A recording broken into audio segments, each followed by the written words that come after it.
Hello guys, we are going to start a new set of notes today. So if you can go into Canvas and copy the solving equations part 1 notes, you can follow along and write these in just like we would in class.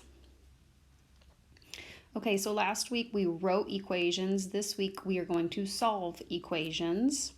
And we actually have practiced doing this already in class. In order to solve equations, we're going to use inverse operations.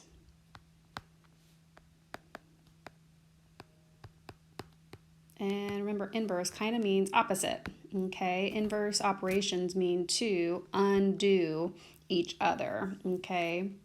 So the inverse of addition is subtraction. So we say that addition and subtraction are inverse operations. Obviously, the opposite of multiplication would be division, and vice versa. Okay, so there are some rules to follow when we start solving these equations. We're going to always write the original equation.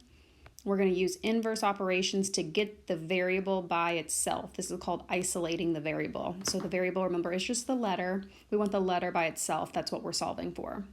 We're going to show all work. Okay, we're going to show our cancellations. We're going to box our answers. We're going to show our check, which means checking our work. And then never skip any steps. Each one-step equation should be 4 lines, okay? And we've talked about lines in the classroom. So for example number 1, the first line is already written for us. There's the equation, y plus 4 equals 29. So in order to solve or isolate the variable, we're going to use the inverse operation.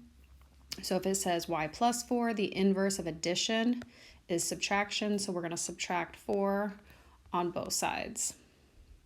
Okay, we're going to show our work. We're going to show our cancellation. On the left side of the equation, it says 4 minus 4. Well, 4 minus 4 is 0. So there's our cancellation. We're going to show us kind of crossing that out, leaving us with our y, our variable, and then solve on the right. 29 minus 4 is 25. We're going to box our answer, and then we're going to go back and prove that it works, okay? So we just said that y is 25, so we're going to substitute 25 back in for y and show our work out here to the right. 25 plus 4 is 29, so it checks out. Okay. Number 2, m minus 13 is 89. The inverse of subtracting 13 is adding 13. We do that to both sides. Again, negative 13 plus 13, those cancel each other out, leaving us with 0, or our variable m. And we're going to solve on the right. 89 plus 13 gives us 102. Box our answer, and then let's make sure it makes sense. 102 minus 13 better be 89. If it's not, we've done something incorrect.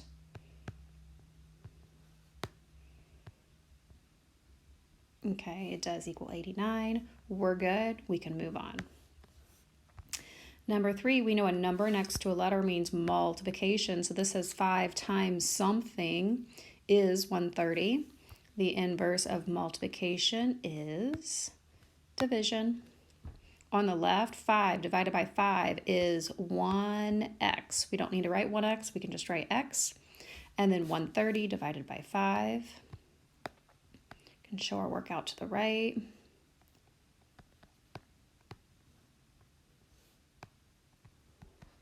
Okay, so we'll get 26, box our answer, and then we're going to prove it. We're going to put 26 back in for x, 5 times 26. And we do get 130, so it checks out. I want to see your check for every single problem. Number 4, g divided by 12 equals 6.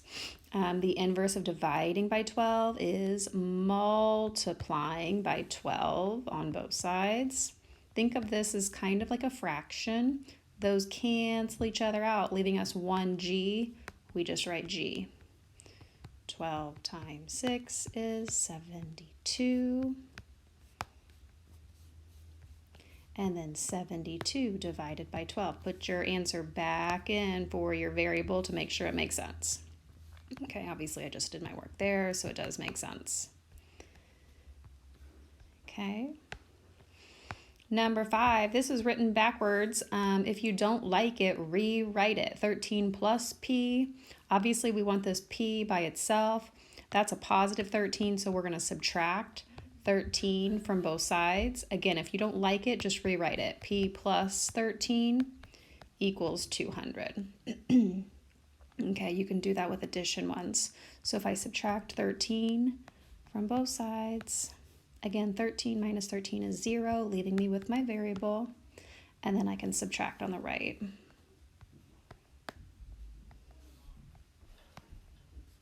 Okay, so I have 187, and then I'm going to throw 187 back in for p and make sure it makes sense. So 187 plus 13 should be 200.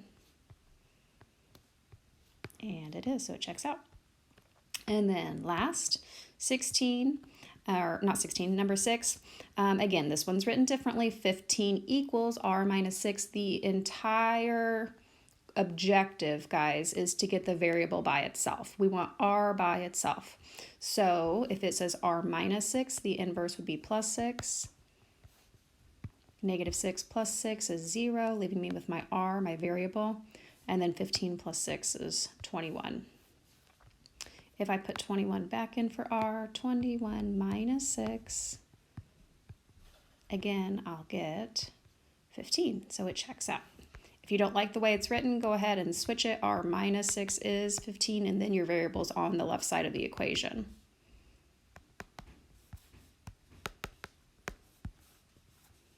Okay, so all you're doing today is your notes, and then tomorrow you will use your notes to complete your worksheet.